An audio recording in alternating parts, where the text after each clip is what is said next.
Iya, oke guys, balik lagi sama gue ya karena data gak bisa bohong ya. Hari ini Jumat 7 Juni 2024 ya. IHSG dalam posisi ya iya tadi kena bom nuklir jam segini seperti jam 10 ya udah biasa ya karena udah ketahuan dari IEV-nya. IEV dan IEP-nya tuh di jam 9 udah tahu kita. Jam 10 udah kena bom, udah tahu. Kalau lo lihat brand udah tahu pasti kena bom nuklir. Ya, jadi nggak masalah. Ya mungkin tadi Berry juga turun dikit nggak masalah dan ya hari ini selamat buat lu yang pegang dividen PTBA, Antam, Gans ya hari ini cair ya. Kalau gua nggak salah semua selamat ya. Ya hari ini gua akan bahas soal ya dividen tiga ini, terus gua akan bahas filosofi investasi ya. Ya ini gua akan bahas dan juga nanti terakhir gua akan bahas BJBR dan BJTM ya karena banyak yang request. Gue jadiin satu aja karena mungkin gua nggak tahu gue bisa upload dua video nggak hari ini ya karena recent nih lagi agak gue lagi suka ngegame gitu loh. Oke Jess, sebenarnya gue akan bahas filosofi investasi dulu ya. Gini John, gue cuman bilang portfolio itu adalah fondasi. Fondasi ya, lu bayangkan lu membangun rumah ya, lu butuh fondasi ya. Fondasi lu itu akan teruji ketika badai itu datang, ketika gempa itu datang. Bukan pada saat market hijau, bukan. Ya, jadi akan ketahuan sebuah pemahaman lo itu tuh dan cara lo menyusun porto itu akan ketahuan saat badai itu datang, gempa itu datang. Ya kita kan namanya lo penonton gua pasti kan lo punya mindset yang beda-beda ya, mindset yang beda-beda. Misalnya di value investing sendiri ada dividen investing kayak gua, ada yang nggak ada yang nggak suka dividen ya, ada yang pecinta capital gain ya. Terus ada lagi yang mungkin lebih suka all in gitu ya, ada yang lebih suka diversifikasi gitu, terserah ya terserah ya. Terus belum lagi ada yang penganut technical gitu kan. Terus belum belum lagi ada yang penganut bandarmologi segala macem lah. Beda-beda gitu kan. Pasti lu juga ada yang banyak nggak setuju sama pemahaman gue. Of course. Tapi satu hal yang pasti, lu harus tahu apa yang lu lakuin. Ya. Dan pemahaman lu itu nanti akan teruji, bener nggak? Teruji itu saat badai itu datang, gempa itu datangnya saat apa? Saat market merah akan teruji ya. Kalau lu santai-santai aja ketika market merah seperti si Mister Bean ini nih ya waktu jatuh lu kalau udah pernah nonton filmnya kan dia selalu aja naik roller coaster ya. Kalau lu ngelihat market merah kondisi sekarang kondisi lu saat mental lu ini saat ini seperti si Mister Bean ini slow aja dan nggak peduli mau market merah turun lu tetap santai, tetap bisa jalanin hidup, tetap don't care. Kemungkinan lu lagi di arah yang benar, kemungkinan. Bukan yang mungkin ya harusnya lu lagi di arah yang benar. Jadi lu tidak terpengaruh sama emosi. Tapi kalau lu masih di daerah ini ya, biasa investor pemula nih kan wajar kalau pemula gue masih wajar, masih kaget ya.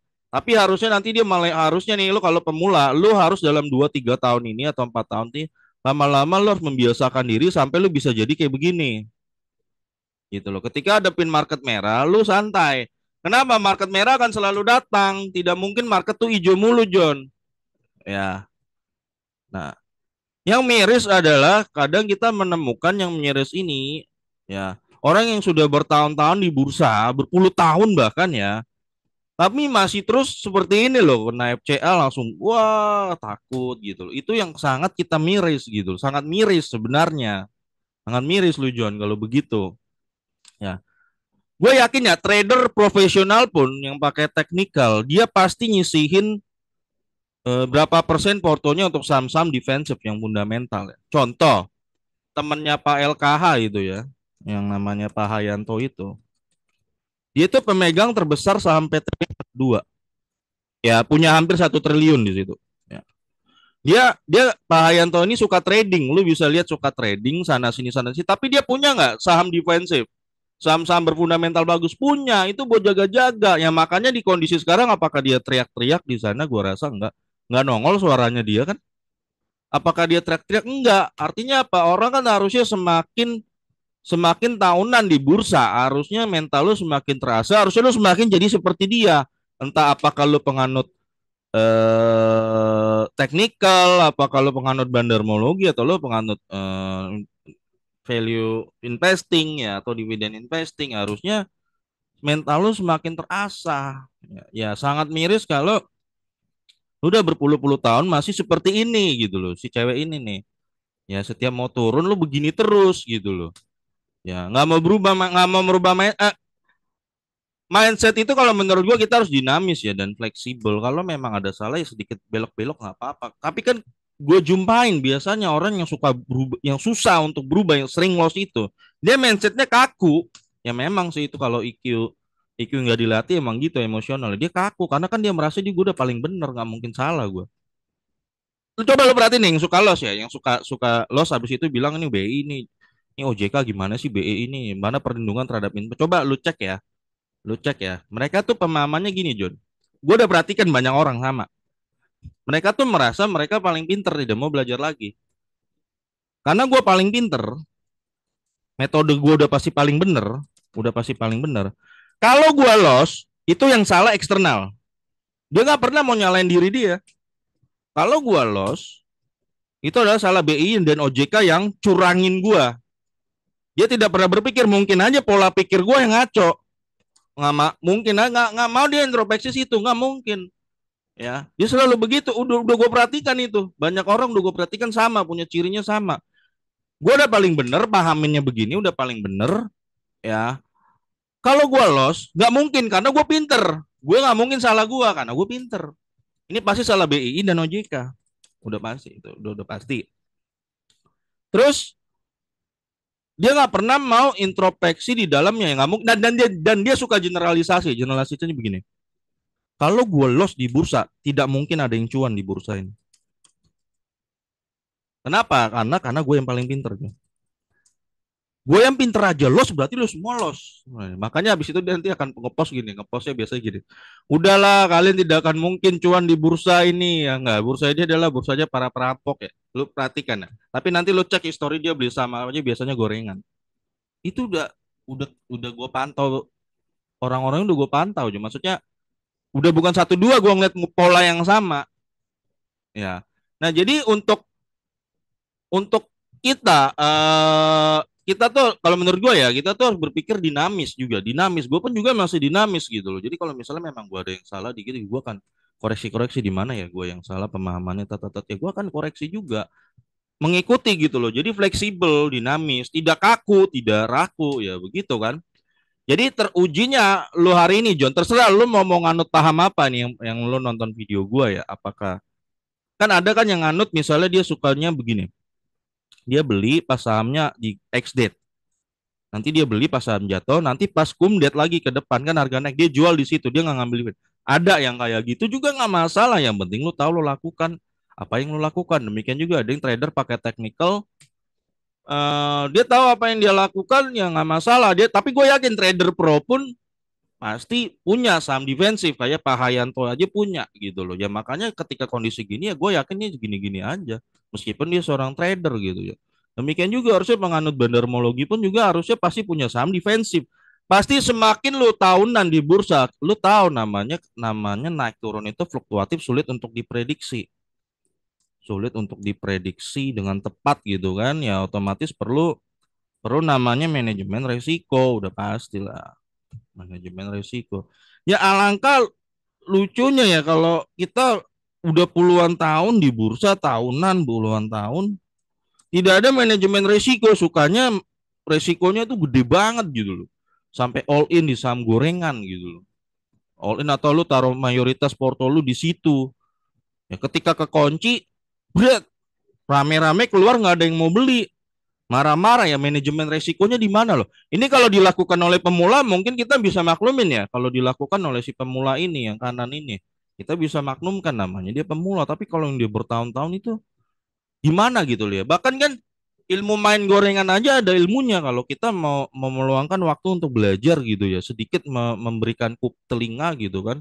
Misalnya Benjamin Graham kan dia ngajarin. Tapi kan lu ketemu dah ada orang yang buang buku The Intelligent Investor ya. Ada. Dia bilang ini nggak guna. Ini contoh ya, lihat ya, perhatikan John ya. Yang selalu trade fundamental is dead. Pasang foto dia buang buku The Intelligent Investornya by Benjamin Graham. Dia buang. Dia bilang nggak ngaruh. Nggak ngaruh. Ini sama sekali tidak berguna dan semua dikendalikan oleh bandar. Dia bilang. Ya buang, dipajang fotonya di Intelligent Investor dibuang. Padahal di ilmu sini ada ilmu yang berguna. Contoh, Benjamin Graham mengajarkan kalau lu memang pengen main gorengan, ya lu harus gunakan apa yang disebut mad money. Dan ini dia ajarkan jangan sampai di atas 10% dari portfolio lu. Ini ilmu yang berharga. Sumpama lu bener banget nih pengen main gorengan di brand nih. Jangan all in gitu loh. Misalnya lu punya porto 300 juta gitu ya. Paling mentok lu main gorengan 10% aja 30 juta. Kenapa? Kalau lu sumpama gagal 30 juta lu loss abis, lu masih ada 270 juta di saham fundamental bagus yang dividennya itu setahun aja udah nutup loss lu. Jadi lu tidak terkena goncangan mental maksimal. Ya, lu tidak terkena goncangan maksimal, mental lu langsung roboh gitu loh. Tapi karena buku ini dibuang, menurut dia sampah gitu kan. Ya sekarang terjadi brand nyangkut, apa yang terjadi ya mental kena. Nah itu maksud gua gini, pemikirannya ambil aja apa yang baik. Gue aja kadang-kadang belajar kalau misalnya nih nanti gue bahas, ini kan brand, ini kan orang teknikal yang share, gue belajar dari mereka juga kadang-kadang apa sih yang mereka share. Oh iya, contoh nih gue perhatikan nih brand, dia ngasih ini gue nemu di Stockbit ya, gue copy di sini tuh lihat. Dia ngasih ketika brand naik nih dari harga ini ke 12 ribuan ya, volumenya kecil. Lu lihat ini volume nih. Nah, ketika volume kecil ini lo artinya udah tahu John ya. Gue belajar juga. Oh iya, artinya volume kecil apa? Ini pasti terjadi transaksi crossing antara para bandar. Crossing. Jadi yang naik ini nggak mungkin retail. Tidak ada retail di sini dikit. Kalau ada dikit, kita belajar. Oh ini pasti retail dikit nih. Ini adalah transaksi crossing naik tinggi. Makanya disuspend nama si BEI, disuspend. Ya mungkin BI baca ini mau ngebantai retail atau nanti mau ngebantai asing yang masuk FTSE nanti. Antara itu keduanya disuspend lah sama BEI. Kenapa? Ini transaksi anomali tidak wajar, melanggar peraturan. Yang transaksi closing kan melanggar peraturan, Jun. Kita harus fair juga, ya. Jadi lo dari sini kalau percaya dari retail plankton tuh ya, retail plankton, retail lugu, lucu dan belagu. PTBA di 3.000 2.700 aja dia takut masuk. Udah banyak pertimbangan retail plankton. Lu suruh dia masuk di brand 12.000. Lu percaya nggak retail plankton masuk? Kagak sih, gue agak percaya. Ya, gue agak percaya retail plankton bakal masuk situ. Mungkin ada, tapi dikit lah, dikit. Nggak mungkin mayoritas retail di sini. Nah, jadi ketika dikunci BEI sama brand, yang marah siapa, John? Ini kayaknya campuran juga, campuran sama reksadana. Katanya banyak juga di sini reksadana katanya. Campuran ya, antara market maker dan juga sini kekunci ARB batal masuk FTSE. Nah, ketika batal masuk FTSE, si bandar ini yang ngegoreng ini hilang tujuannya dia hilang ya, makanya lo lihat ARB berjilid-jilid, nggak ada gunanya lagi dia ngangkat gitu loh. Ya nanti gue nggak tahu mau mau sampai berapa ini mereka bisa bertahan, gue nggak tahu. Nah jadi kita bisa lihat di sini tidak mungkin retail dari volume ini, kita belajar juga fleksibel juga dinamis. Ini kan ilmu, gue juga belajar kok. Ya masih belajar, masih terus belajar dan dinamis aja. Ya dari sini kita tahu terjadi transaksi crossing aja. Retail kecil lah yang nyangkut di sini lah. Ya, catatannya cuma 12.000 kok. 12.000 pemegang saham yang gue yakin itu kayaknya lebih banyak institusi dan segala macam di sana. Retail asli mungkin dikit. Yang benar-benar retail lucu dan belagu. Ya, lucu dan belagu itu mungkin dikit. Retail lugu. Nah, retail yang asli di sini nih kebanyakan cut loss, waktu cut loss nih udah pada cut loss mereka nih di bulan-bulan ini nih. Awal ini kelihatan volumenya nih di sini. Nah, atau mungkin udah ada yang masuk di sini ya, tapi yang di sini ini kelihatan bukan retail, dikunci. Akhirnya kekunci sama bursa ya. Ya lu bisa tahu lah sekarang kalau kalau suaranya masuk banyak, lagi teriak banyak ya. Temung gini gue tanya, lu yakin itu retail yang teriak? Yakin nggak? Itu dulu. Kalau waktu STRK dibanting waktu itu, John. Ini saham STRK gimana kabarnya, John? Coba. Waktu saham STRK, iya gue percaya itu retail banyak dibantai. STRK, gue percaya karena banyak teriakannya. Teriakannya itu kelihatan banget, itu teriakan-teriakan retail. Ya STRK waktu dibabat, ya itu gue percayalah. Ya mana nih? Ini dia suspend atau gimana sih nih saham gini nih? Ya itu banyak atau mungkin di Sola yang baru-baru ya iyalah. Oke, kita percaya. Gue lumayan percaya ini yang kebantai retail. Ya lo tapi kalau yang ini gue ragu. Kalau brand tuh gue ragu. Ini retail yang lagi nyangkut itu bandar gue rasa. Bahkan kalau dicatat di average kalau nggak salah satu bandar asing tuh punya triliunan ya di situ. Kunci nggak bisa keluar. Ya kira marah-marah terhadap BEI. Ya. Nah itu John ya. Jadi gue eh lu cek lagi fondasi lu gimana ya. Porto itu lu membangun Porto lu seperti membangun fondasi rumah. John. Tetap gue ingetin ya. Lu seperti membangun fondasi rumah dan itu akan teruji pada saat market merah. Itu akan diuji. Fondasi lu kuat. Kalau fondasi lu kuat, lu akan seperti dia, si Mr. Bean. Ya, tapi kalau fondasi lu nggak kuat, lu akan teriak nih. Ya, itu aja. Jadi jadikan saham itu lo membangun Porto itu seperti lo membangun rumah. Fondasi harus kuat. Kalau fondasi lo nggak kuat gitu ya. Contoh misalnya kayak ada orang bangun rumah asal-asalan gitu ya. Fondasinya yang murah-murah gitu kan fondasi. Waktu gempa kan roboh, roboh. Tapi kalau lo bangun fondasi dengan yang kuat, yang terbukti gitu kan bahan-bahannya kan ya ketika ada gempa lo nyantai gitu. Nah itu jadi hal ini gue balikan lagi ke lo ya.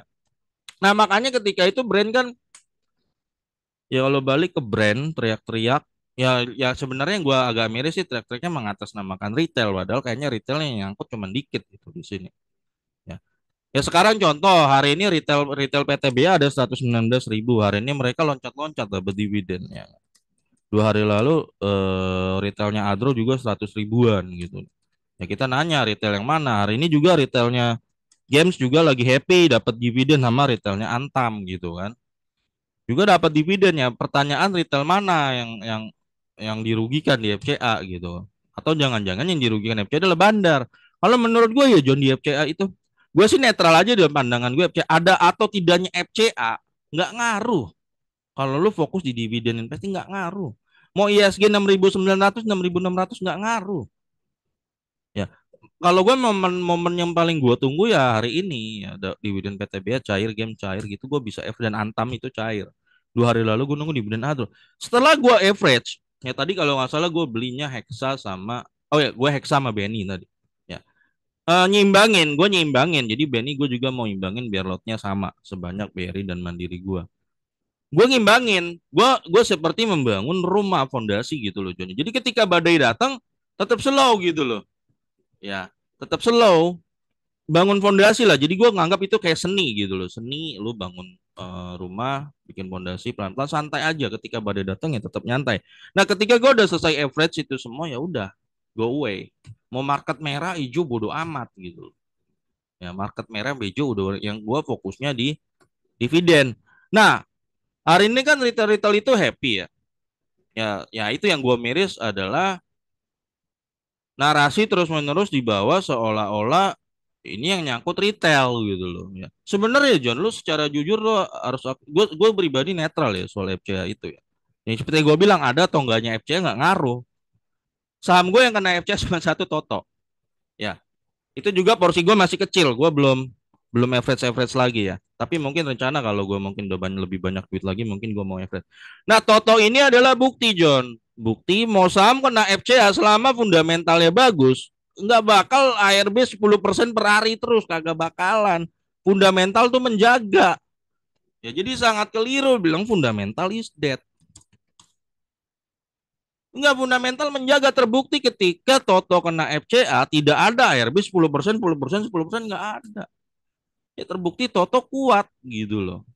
Ya sekarang dinarasikan seolah-olah wah ini bahaya nih buat retail nih perkembangan retail. Wah, nanti BCA juga bisa di FCA kan loh. BRI juga bisa di FCA kan.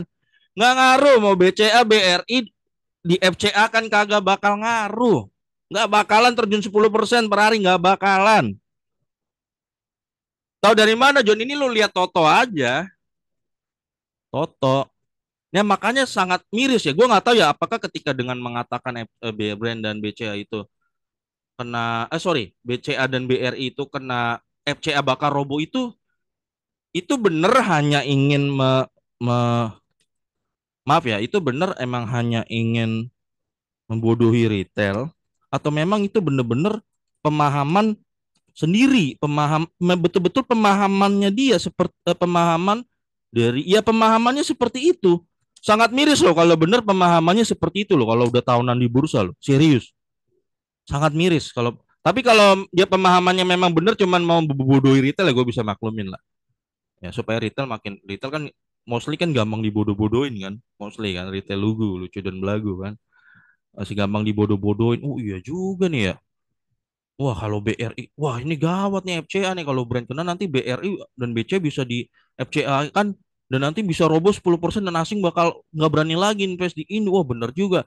Gue bisa paham kalau memang ngomong itu bener-bener dia sebenarnya paham tidak begitu artinya, tapi dia cuma mau goblokin retail aja. Gue paham. Tapi kalau ternyata memang itu adalah pemahamannya dia memang seperti itu, waduh, gawat juga. Apa ya? Maksudnya ya nggak heran nyangkut gitu aja. Kalau emang pemahamannya seperti itu. Gawat. Tapi kalau emang yang ini artinya dia pinter tapi pura-pura bego. Ya. Tapi kalau yang kedua ini benar-benar bego. Ngerti ya John?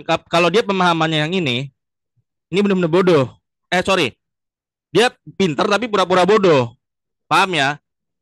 Dia orang pinter tapi ngasih narasi bodoh gitu supaya retail makin bodoh gitu maksudnya. Tapi kalau dia bener ngaco yang kedua dia benar-benar bodoh. Itu aja. Dua. Ya itu ya Toto. Toto kena pun nggak masalah dividennya kan gede. Fundamental dari dividennya itu menahan ya.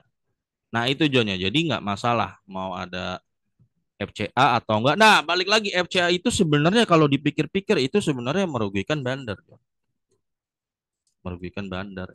Ya kenapa bandar itu tidak bisa manipulasi harga dengan FCA? Susah. Untuk ngebantai di bid kayak dia lakukan biasa untuk bikin fake bid segala macam itu dia sulit. Makanya gue yakin yang sebenarnya banyak teriak pasti dari sini. Gue ragu banyak teriak dari retail. Gue ragu lah. Ragu yang banyak teriak dari sini. Tapi gue yakin yang banyak teriak dari sini. Menurut gue. Tapi terserah sih ya. Namanya sudut pandang lo bebas-bebas aja. Ya. Itu kalau dari gue ya. Ya selamat lo dapat dividen PTBA game. Nah dividen itu gue senangnya adalah duit itu duit perusahaan John. Ya. Itu gue bukan duit trader lain. Bukan duit investor lain. Jadi gini. Gue nggak perlu capek-capek ngepom gitu. Nggak perlu capek-capek untuk dapat duit aja. Gue harus harus bikin cerita-cerita nonsen, cerita-cerita halu gitu kan buat gue bodong-bodongnya nggak perlu menurut gue nggak perlu ya dan dengan gue fokus di dividen mental gue jauh lebih kuat ketika market bearish ini datang karena apa bagi gue harga turun naik itu gue nggak terlalu care gue care-nya sama dividen yang hari ini nyampe ke rekening gue itu yang gue care naik lot gue naik gue fokusnya di jumlah lot ya mungkin ada lo yang menganggap denger gue ih kayak gitu kan pemikirannya ya mungkin ya terserah itu gue sudut pandang gue begitu ya sudut pandang gue begitu terserah lu setuju atau enggak terserah menurut gue lebih suka fokus di dividennya gue dapat jumlah lotnya gue bisa naikin jumlah lot menurut gue itu udah bertumbuh terserah namanya kan kalau market naik turun biasa nanti juga kalau naik lagi semua total value gue naik lagi kok ya. Oke nah terakhir gue akan bahas ke BJBR dan BJTM ya terakhir BJBR masih worth it impact gue belum lihat laporan keuangannya tapi gue cuman screening singkat aja ya eh, ini wajar kalau suku bunga tinggi dia pasti akan ngedrop ya guys, pasti secara kapgen. Tapi dividen ya kalau dari BJBR sendiri ini kelihatan agak turun ya 95, tapi secara kinerja sih dia masih ya sama lah, nggak terlalu beda. Jadi kemungkinan tahun depan guys dividen BJBR 2025 tuh nggak bakal beda jauh 95 ya. Jadi kalau lo di harga sekarang John 95, gede ini ya John. Ya 90. 9,5% ya. Jadi kalau lo masuk BJBR di harga sekarang lo dapat 9. Kemarin gua ada kok dividen Adro gua masukin BJTM ya, BJTM. Nah, ya itu balik lagi ya namanya kan market itu secara floating gain, floating loss itu tidak bisa diprediksi dan lah gua balik lagi gua tanya sama lo ketika market ini datang lo ada di posisi siapa? Si ini kah? Si Mister Bean kah atau si cewek ini? Terserah. Ya. Jadi kalau lo lebih banyak paniknya sekarang mungkin lo waktunya berpikir apakah yang gue lakukan porto gua ini kuat nggak untuk menjaga mental gua gitu. Gini John, paling bahaya itu lu adalah kena mental dan lu terpancing untuk cut loss padahal mungkin perusahaannya tidak kenapa-napa ya. Hati-hati jaga mental lu dengan baik ya. Ya cara jaganya gimana? Kalau gua kan dengan diversifikasi gitu kan. Terserah kalau lu gimana ya terserah lu pecahkan sendiri supaya lu jadi si Mister Bean ini. Nah, itu John. Ya. Nah, ini untuk PTBA ya 9,5%. Ini di suku bunga tinggi wajar Don. Dia begini kinerjanya wajar. Wajar ya. Ini sebuah segala sesuatu yang wajar. Dan BJTM juga justru naik tipis ya, meskipun naik tipis. Nah, BJTM itu dia punya kebijakan pasti dia selalu dividennya lebih gede daripada tahun kemarin. Jadi dividen tahun depan kira-kira BJTM itu di angka 55. Ya, di harga sekarang ya 55 dibagi 535 ya. Lo akan dapet yield 10%. Gede ya John ya. Bahkan kemarin udah ada sempat robo 500 sudah dari nyerok ya. Lo kemungkinan dapat setahun 11%. Gede loh John, 11%. Ya. Ini momen langka ya, dua dua saham ini jatuh cukup dalam momen langka. Nah, itu lagi balik lagi di mindset. Orang yang datangnya ini malah kabur kayak gini ya, dia kan kabur cut loss. Tapi kalau orang yang udah nyantai jadikan ini kesempatan ya itu aja. Kalau nggak ada duit gimana John? Diemin aja. Emang begitu. Emang begitu jangan ada duit. Lu mau ngapain gitu. Ya, diemin aja. Kalau lu cut loss itu akan jadi real. Tapi kalau lu nggak cut loss dia masih bagi duit. Tahun depan cuma lu harus nunggu. Gitu aja. Ya makanya kan sebelumnya lu investnya pakai duit dingin, jangan sampai lu investnya itu pakai pinjol. Bahaya. Ya. Atau gua nggak tahu ya, gua perhatikan ada beberapa orang yang kayaknya cukup jago mainin kur gitu ya. Sebenarnya gue berdiri nggak rekomen ya, tapi kalau lu memang merasa lu jago banget dan lu tahu di situ ya gue, oh head, yang penting lu tahu apa yang lu lakuin John, itu aja. Ya, yang penting lu mau pakai pinjem pakai kur kayak selama mental lu adalah si Mister Bean ini ya, maybe kayaknya lu di jalan yang benar gitu aja. Yang penting lu tahu yang lu lakuin. Ya John, gua rasa kalau BJBR dan BJTM ini masih oke semuanya. Itu harga itu terkadang karena orang panik aja di eksternal John ya. Nggak berarti perusahaannya roboh, tidak begitu. Ya. Oke guys, gue rasa gitu aja untuk hari ini ya. Gue nggak tahu apakah gue akan upload video kedua. Gue sih rencana mau bahas soal Tapera dan ekonomi Indonesia ya. Tadi kan katanya RAPBN 2025 udah mulai dirancang gitu. Defisit anggarannya sesuai sesuai dugaan gue bakal dimaksimalkan. Kemungkinan nanti ketika Pak Prabowo jadi presiden bakal dinaikkan defisitnya. Arahnya itu udah arah-arah kayak India kalau menurut gue. Dan gue pribadi sepakat ya kalau menurut gue sih untuk kondisi sekarang ya sebenarnya nggak ada yang salah kalau menurut gue ya, tapi kan kalau dipolitisasi kan seolah-olah ada yang salah gini-gini ya. Sebenarnya mungkin gue mau bahas dan memang gue tidak setuju dengan tapera gitu karena kan ini pertama kalinya pemerintahan Pak Jokowi ini selama 10 tahun gue ngulik-ngulik gue nemuin satu fakta, ini pertama kalinya pemerintahan Pak Jokowi menghadapi suku bunga The Fed yang tinggi. Jadi nggak bisa lagi pola-pola lama memperbanyak pungutan, itu tidak bisa. Makanya Mei itu deflasi kan kemarin kan, bahaya, ini udah harus dipikirkan. Jadi kalau deflasi lawannya gimana? Lu harus perbanyak suplai uang. Ya jangan lagi memperbanyak pungutan yang menarik uang dari rakyat gitu loh. Akhirnya tuh jadi ya itu ya itu gue nanti rencananya sih pengen bahas itu. Ya rencana ya, tapi nggak tahu kalau gue lagi mood ya. Oke guys, sampai ketemu lagi video gue berikutnya. Karena data nggak bisa bohong ya.